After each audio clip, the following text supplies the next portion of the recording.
बिस्मिल्लाहिर्रहमानिर्रहीम। अस्सलाम वालेकुम डियर स्टूडेंट्स, आपको ऑपरेटिंग सिस्टम के लेक्चर में खुशामदीद कहते हैं। आज हम अपना लेक्चर नंबर 10 स्टार्ट करेंगे। बुक में ये हमारे पास चैप्टर नंबर 5 है। सीपीयू शेड्यूलिंग की बात हम कर रहे थे। आज हम इस लेक्चर में मल्टी लेवल क्यू शेड्यूलिंग की बात करेंगे और प्रोसेस एफिनिटी की बात करेंगे। डियर स्टूडेंट्स, सबसे पहले हम अपने लास्ट लेक्चर का थोड़ा सा रिव्यू कर लेते हैं। ये सारी चीज़ें हमारे पास इस लेक्चर में भी इस्तेमाल होंगी, तो सबसे पहले हम इनका रिव्यू देख लेते हैं। हमने मुख्तलिफ़ शेड्यूलिंग एल्गोरिथम्स पढ़े थे। इसमें हमने 2 मेथड्स पढ़े थे शेड्यूलिंग के। एक हमारे पास प्रीएम्प्टिव शेड्यूलिंग होती है और दूसरी हमारे पास नॉन प्रीएम्प्टिव शेड्यूलिंग होती है। डियर स्टूडेंट्स, प्रीएम्प्टिव शेड्यूलिंग के अंदर हमारे पास अगर मुख्तलिफ़ प्रोसेसेस हैं, सीपीयू जैसे ही किसी भी प्रोसेस को एग्जीक्यूट कर रहा होता है, उस दौरान में अगर कोई दूसरा प्रोसेस सीपीयू के पास आ जाए तो सीपीयू पहले प्रोसेस को छोड़ के दूसरे प्रोसेस को एग्जीक्यूट करना शुरू कर देता है। अब ये जो दूसरा प्रोसेस है, हो सकता है ये भी कंप्लीट ना हुआ हो। ये इसके साथ ही हमारे पास एक और प्रोसेस जो है वो P4 हमारे पास आ जाता है, तो CPU इस P2 को छोड़ के P4 की एग्जीक्यूशन स्टार्ट कर देगा। अभी P4 प्रोसेस आपके पास कंप्लीट नहीं हुआ कि वो P3 के प्रोसेस को एग्जीक्यूट करना स्टार्ट कर देगा, और P3 भी प्रोसेस आपके पास उसमें मौजूद था तो वो दोबारा से P1 को एग्जीक्यूट करना शुरू कर दे। तो ये किसी भी हमारे पास प्रायोरिटी की बेस के ऊपर, किसी टाइम क्वांटम की बेस के ऊपर हमारे पास कोई भी मेथड हो सकता है जिसकी बेस के ऊपर प्रीएम्प्टिव शेड्यूलिंग की जा सकती है। इसमें प्रोसेसर एक प्रोसेस से दूसरे प्रोसेस की तरफ मूव जो है वो करता जाता है और उसकी एग्जीक्यूशन होती रहती है। दूसरा मेथड हमारे पास नॉन प्रीएम्प्टिव शेड्यूलिंग है। इसके अंदर सीपीयू जब भी किसी प्रोसेस को एग्जीक्यूट करना शुरू करता है तो वो उसको कंप्लीट करता है। P1 जब इस प्रोसेस को स्टार्ट किया जाएगा, इसका जितना भी टाइम क्वांटम होगा इसको कंप्लीट किया जाएगा। इसके बाद P2 की बारी होगी। P2 जब कंप्लीट हो जाएगा फिर प्रोसेस P3 एग्जीक्यूट होगा, P3 के बाद P4 एग्जीक्यूट होगा और P4 के बाद P5 जो है एग्जीक्यूट होगा। यानी इस मेथड में सीपीयू के पास जो भी प्रोसेस आएगा, सीपीयू उसकी एग्जीक्यूशन को मुकम्मल करेगा, उसके बाद फिर दूसरे प्रोसेस की तरफ वो जाएगा। तो ये 2 मेथड्स हैं हमारे पास, प्रीएम्प्टिव और non preemptive scheduling. Dear students, हमने last time first come first serve algorithm पढ़ा था। फर्स्ट कम फर्स्ट सर्व के अंदर हमारे पास मुख्तलिफ़ प्रोसेसेस हैं। वो टाइम अराइवल के हिसाब से जैसे ही हमारे पास सीपीयू के पास पहुंचेंगे, रेडी क्यू के अंदर आएंगे, टाइम के हिसाब से जो पहले प्रोसेस आपके पास आएगा उसको पहले सर्व किया जाएगा, उसको प्रोसेसर पहले एग्जीक्यूट करेगा। इसके बाद दूसरे नंबर के ऊपर जो प्रोसेस होगा, प्रोसेसर दूसरे नंबर वाले प्रोसेस को दूसरे नंबर के ऊपर प्रोसेस कंप्लीट करेगा। इसी तरह तीसरे के ऊपर चौथा और पांचवा, तरतीब से हमारे पास जो प्रोसेस हैं, एक प्रोसेस आपके पास जितना भी ज़्यादा टाइम ले या जितना भी शॉर्ट हो, जब तक वो कंप्लीट नहीं होगा प्रोसेसर दूसरे प्रोसेस की तरफ मूव नहीं करता। ये स्टूडेंट्स, हमारे पास फिर हमने एक और मेथड शॉर्टेस्ट जॉब फर्स्ट हमने एल्गोरिथम देखा था। इसमें आपके पास डिफरेंस ये है कि हमारे पास अगर मुख्तलिफ़ प्रोसेसेस हैं, सीपीयू उन तमाम प्रोसेसेस में से ये डिसाइड करेगा कि किसका जो टाइम है वो सबसे शॉर्ट है। फॉर एग्ज़ाम्पल, एक ही टाइम इंटरवल के अंदर हमारे पास 4 प्रोसेस आ जाते हैं, तो सीपीयू उन चारों प्रोसेसेस में से जिसका जो जॉब टाइम सबसे कम होगा, सीपीयू उसको सिलेक्ट करेगा और सबसे पहले उसको एग्जीक्यूट करेगा। उसके बाद दूसरे नंबर के ऊपर जिसका टाइम कम होगा उसको एग्जीक्यूट किया जाएगा। इसी तरह तीसरा और फिर चौथा। ये जो मेथड है ये बेसिकली हमारे पास शॉर्टेस्ट जॉब फर्स्ट में हम अडॉप्ट करते हैं। तीसरा मेथड हमारे पास प्रायोरिटी शेड्यूलिंग है। इस मेथड के अंदर प्रोसेसेस को प्रायोरिटीज़ असाइन कर दी जाती हैं। जिस भी प्रोसेस की प्रायोरिटी जितनी ज़्यादा होगी, सबसे पहले उसको जो है एग्जीक्यूट किया जाएगा। ये जो प्रायोरिटी है ये आपके पास डिपेंड करती है, हाईएस्ट टू लोएस्ट भी हो सकती है, लोएस्ट टू हाईएस्ट भी हो सकती है। तो प्रायोरिटी को हाईएस्ट टू लोएस्ट या आपके पास असेंडिंग डिसेंडिंग ऑर्डर के हिसाब से जिस भी प्रोसेस की प्रायोरिटी सबसे ज़्यादा होगी सबसे पहले उसको एग्जीक्यूट किया जाएगा। वो जितना भी टाइम क्वांटम आपके पास ले वो इसके ऊपर डिपेंड नहीं करता, बल्कि हमारे पास प्रायोरिटी असाइन की जाती हैं हर प्रोसेस को और उसके बेस के ऊपर हमारे पास एल्गोरिथम को चलाया जाता है। इसके बाद हमारे पास जो चौथा मेथड है इसमें हमारे पास राउंड रॉबिन शेड्यूलिंग होती है। राउंड रॉबिन शेड्यूलिंग के अंदर हम एक टाइम क्वांटम असाइन करते हैं। फॉर एग्जांपल हम एक टाइम क्वांटम 2 असाइन कर लेते हैं। हमारे पास 4 प्रोसेस हैं। आपके पास पहला जब P1 एग्जीक्यूट होगा तो वो सिर्फ 2 क्वांटम टाइम के लिए एग्जीक्यूट होगा। 2 क्वांटम टाइम के बाद अगर वो प्रोसेस बाकी रिमेनिंग रह जाता है तो प्रोसेस उसको छोड़ के P2 की तरफ चला जाएगा। P2 को वो 2 क्वांटम टाइम तक एग्जीक्यूट करेगा। अगर वो उस दौरान में कंप्लीट हो जाता है तो उसको एग्जीक्यूट करने के बाद रेडी क्यू से ख़त्म कर देगा, और अगर वो बाकी रह जाता है तो उसके बाद प्रोसेस P3 की तरफ मूव कर जाएगा। P3 को भी 2 क्वांटम टाइम के लिए चलाएगा। उसके बाद P4 को भी 2 क्वांटम टाइम चलाने के बाद दोबारा से जो रिमेनिंग प्रोसेसेस हमारे पास रेडी क्यू में रह जाएंगे फिर उनकी एग्जीक्यूशन जो है वो स्टार्ट की जाएगी। तो ये बेसिकली हमारे पास 4 मेथड्स हमने पढ़े थे जिसके अंदर हम मुख्तलिफ़ तरीक़ों से अपने जो प्रोसेसेस हैं उनकी एग्जीक्यूशन को हम कंट्रोल जो है वो एल्गोरिथम की मदद से कर सकते हैं। डियर स्टूडेंट्स, आज का हमारा टॉपिक है मल्टी लेवल क्यू शेड्यूलिंग। इसमें हमारे पास मल्टी लेवल के ऊपर जब हमारे पास प्रोसेसेस ज़्यादा हों और हम अपने प्रोसेसेस को मुख्तलिफ़ ग्रुप्स के अंदर डिवाइड कर सकते हों, ऐसी शेड्यूलिंग को हम मल्टी लेवल क्यू शेड्यूलिंग कहते हैं। हमारे पास जो शेड्यूलिंग एल्गोरिथम होते हैं इसके अंदर हम अपने प्रोसेसेस को मुख्तलिफ़ ग्रुप्स के अंदर और मुख्तलिफ़ क्लासेस के अंदर हम उसको डिफ़ाइन कर लेते हैं। डियर स्टूडेंट्स, हमारे पास प्रोसेसेस 2 तरह के हो सकते हैं।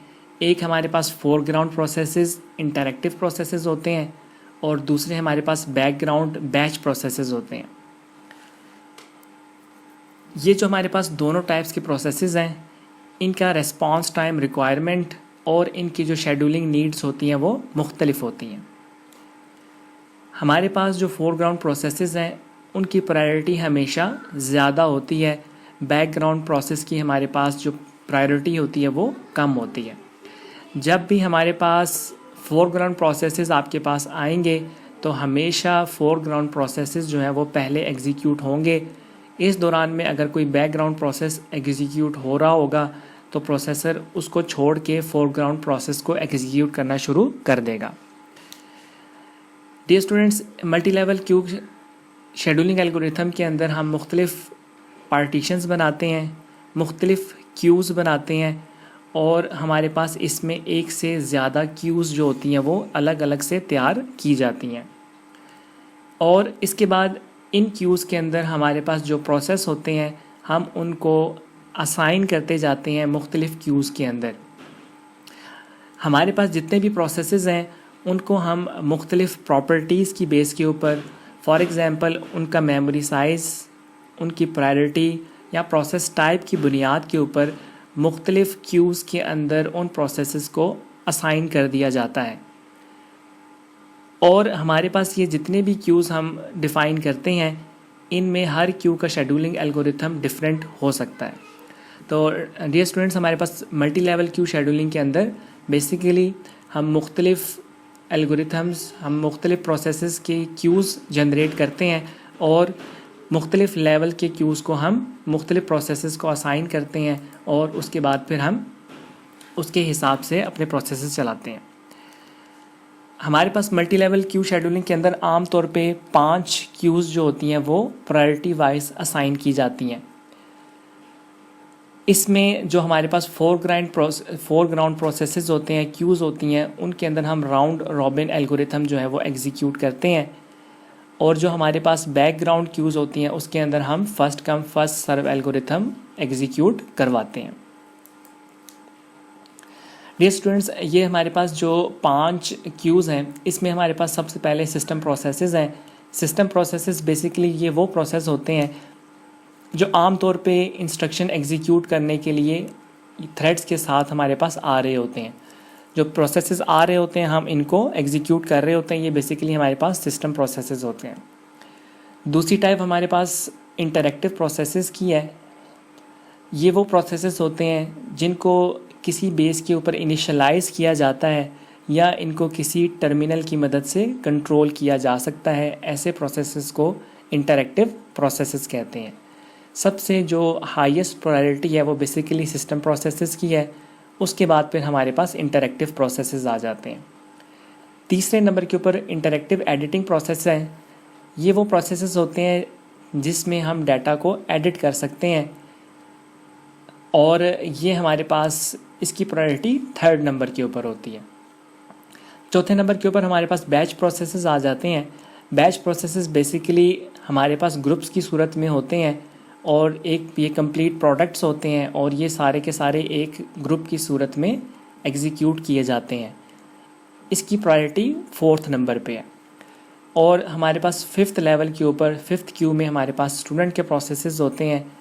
ये हमारे पास वो प्रोसेसेस होते हैं जिनको आमतौर पे रन किया जाता है। यूज़र्स जो होते हैं वो लॉगिन होते हैं और उसके बाद वो अपने प्रोसेसेस जो हैं वो एग्जीक्यूट करवा रहे होते हैं। ये हमारे पास जो 5 लेवल्स हैं, ये हाईएस्ट प्रायोरिटी से लोएस्ट प्रायोरिटी की तरफ मूव करते हैं, और हम अपने सारे प्रोसेसेस को उनके प्रोसेस के हिसाब से उनके क्यूज़ के अंदर हम उनको डिफ़ाइन करते हैं, और उसके हिसाब से हम उनको उन लेवल्स के अंदर असाइन करते जाते हैं। हमारे पास हर जो क्यू है उसकी अपना एक प्रायोरिटी है। उसके नीचे हमारे पास जो दूसरी क्यू होगी उसकी प्रायोरिटी आपके पास लोएस्ट होगी।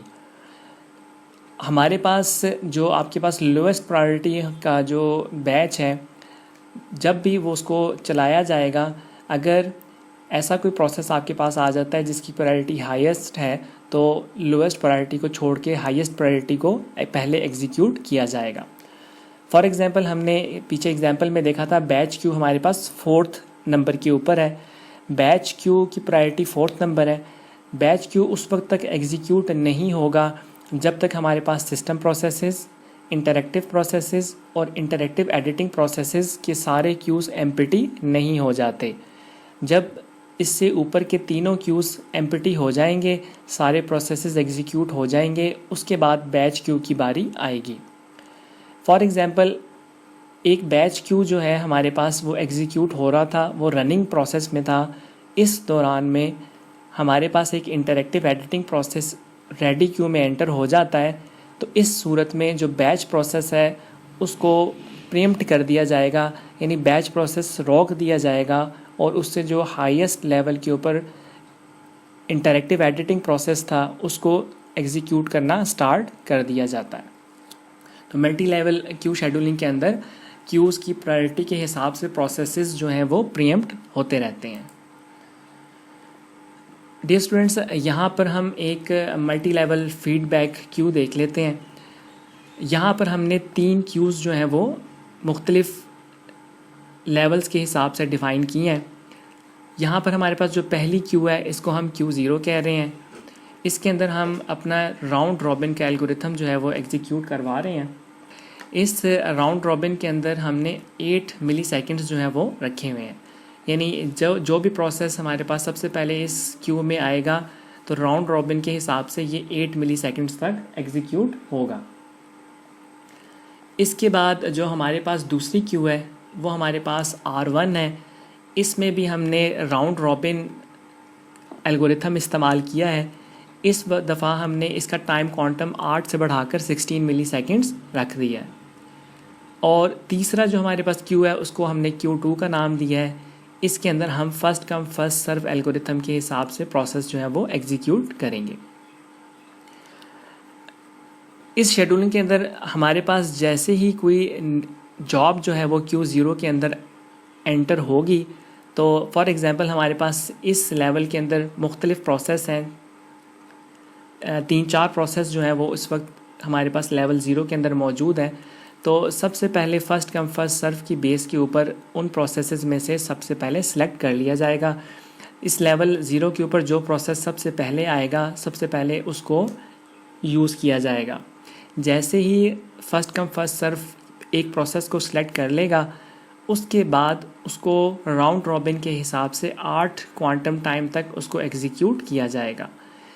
जैसे ही उस CPU उस प्रोसेस को गेन करेगा और उसके 8 मिली सेकेंड्स पूरे हो जाएंगे, फॉर एग्ज़ाम्पल अगर वो अपनी जॉब 8 मिली सेकेंड के अंदर कंप्लीट नहीं करता तो उस प्रोसेस को Q1 से उठाकर Q2 की तरफ मूव कर दिया जाएगा।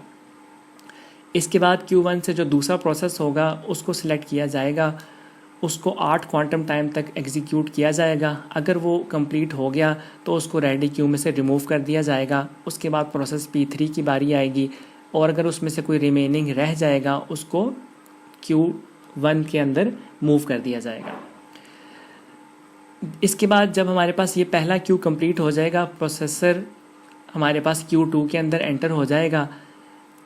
हमारे पास Q1 है इसके अंदर भी उसी तरीके से फ़र्स्ट कम फर्स्ट सर्व के ऊपर बेस के ऊपर प्रोसेसेस को सिलेक्ट किया जाएगा। यानी इस क्यू में भी जो प्रोसेस सबसे पहले एंटर हुआ है सबसे पहले उसको सिलेक्ट किया जाएगा और इस दफ़ा प्रोसेसर राउंड रॉबिन में 16 मिली सेकेंड्स तक उस प्रोसेस को एग्जीक्यूट करेगा। जो प्रोसेसेस Q0 से रिमेनिंग रह के Q1 में मूव कर चुके थे अब वो मज़ीद 16 मिली सेकेंड्स तक एग्जीक्यूट होंगे। अगर 16 मिली सेकेंड में वो प्रोसेस कंप्लीट हो जाते हैं उसके बाद फिर उनको रेडी क्यू में से रिमूव कर दिया जाएगा और अगर वो फिर भी बच जाते हैं तो उसको Q2 के अंदर मूव कर दिया जाएगा। इसी तरह प्रोसेस P1 के बाद जो फर्स्ट कम फर्स्ट सर्व के हिसाब से दूसरा प्रोसेस है उसको 16 मिली सेकेंड्स तक एग्जीक्यूट करवाया जाएगा और रिमेनिंग होने की सूरत में उसको Q2 की तरफ मूव कर दिया जाएगा, नहीं तो उसको रेडी क्यू में से फिनिश कर दिया जाएगा। जब हमारे पास ये Q1 कंप्लीट हो जाएगी इसके बाद फिर हमारे पास Q2 की बारी आएगी। इसमें जो प्रोसेस सबसे पहले आपके पास आ चुका होगा उसको सबसे पहले एग्जीक्यूट किया जाएगा, वो सारा कंप्लीट एग्जीक्यूट होगा। उसके बाद जो दूसरा प्रोसेस है उसको एग्जीक्यूट किया जाएगा। इस तरह से हमारे पास जो प्रोसेस हैं वो सारे एग्जीक्यूट होना शुरू हो जाएंगे।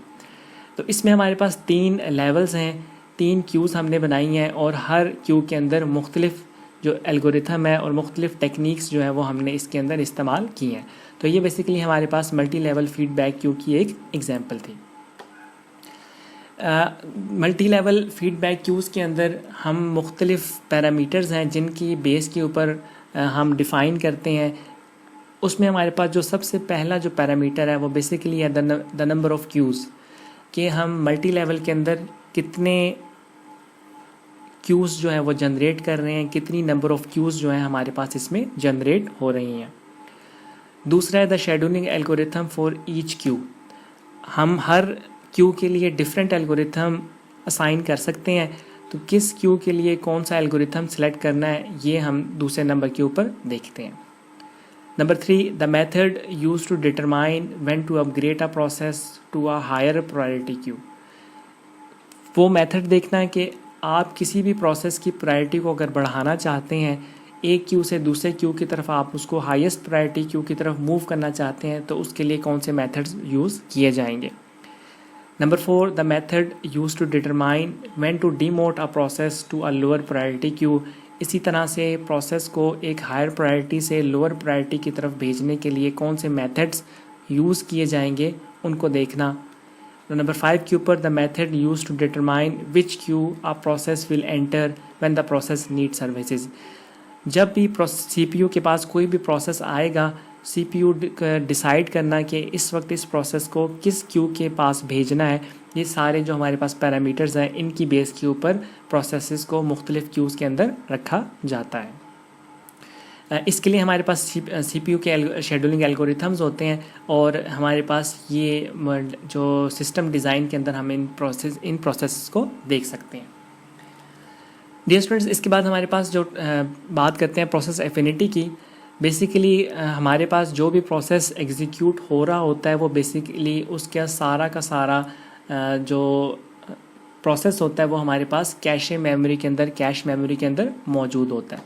जो मोस्ट रिसेंटली प्रोसेस CPU ने एक्सेस किया होता है उसका सारा का सारा प्रोसेस उस वक्त कैश मेमोरी के अंदर मौजूद होता है और CPU कैश मेमोरी से उसके प्रोसेसेस को एक्सेस कर रहा होता है। फॉर एग्ज़ाम्पल, अगर हमारे पास एक प्रोसेस जो प्रोसेसर के पास मौजूद है, कैश मेमोरी के अंदर उसके सारे प्रोसेस इस वक्त मौजूद हैं, वो माइग्रेट करना चाह रहा है एक प्रोसेस से दूसरे प्रोसेस की तरफ, आम तौर पे हमारे पास कैशे मेमोरी के अंदर एक प्रोसेस से दूसरी तरफ प्रोसेस को मूव करना हमारे लिए इनवैलिडेट होता है। आम तौर पे कैशे मेमोरी इस चीज़ को वैलिडेट नहीं करता कि एक प्रोसेस के चलने के दौरान में उसको छोड़ के किसी दूसरे प्रोसेस को कैश मेमोरी के अंदर मूव किया जाए। प्रोसेसर आम तौर पे कैश मेमोरी इसको अलाउ नहीं कर रहा था। हमारे पास जो किसी भी प्रोसेस को कैश मेमोरी से मूव करने के लिए, उसको इनवैलिडेट करने के लिए, उसको रीपॉपुलेट करने के लिए हमारे पास जो SMP सिस्टम्स होते हैं वो एक प्रोसेस से दूसरे प्रोसेस की तरफ माइग्रेट करने के लिए उसको अवॉइड कर रहे होते हैं। ये जो प्रोसेस है जिसमें हम एक प्रोसेस जो आपके पास रनिंग में प्रोसेस में कैश मेमोरी के अंदर मौजूद है, उस दौरान में हम किसी दूसरे प्रोसेस की तरफ जब मूव कर रहे होते हैं, इस प्रोसेस को प्रोसेस एफिनिटी कहा जाता है। किसी भी प्रोसेस की एफिनिटी ये होती है कि वो प्रोसेस अपने जो करंट रनिंग है उस दौरान में किसी दूसरे प्रोसेस को उसमें एंटर ना होने दे। ये बेसिकली हमारे पास प्रोसेस एफिनिटी कहलाती है। प्रोसेस एफिनिटी के हमारे पास दो मेथड्स हो सकते हैं। एक हमारे पास सॉफ्ट एफिनिटी होती है, when an operating system has an policy of attempting to keep a process running on the same processor but not guaranteed that it will do.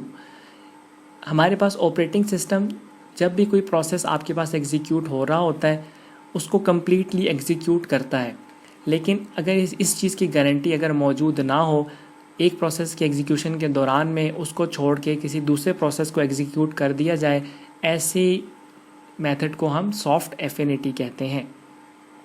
दूसरा हमारे पास हार्ड एफिनिटी आ जाती है। It allows a process to specify that it is not to migrate to other processes. इसके अंदर एक process से दूसरे प्रोसेस की तरफ माइग्रेशन नहीं की जाती जब तक पहला प्रोसेस कंप्लीट नहीं हो जाता, दूसरे प्रोसेस की तरफ मूव नहीं किया जाता। ऐसी एफिनिटी को हार्ड एफिनिटी कहा जाता है।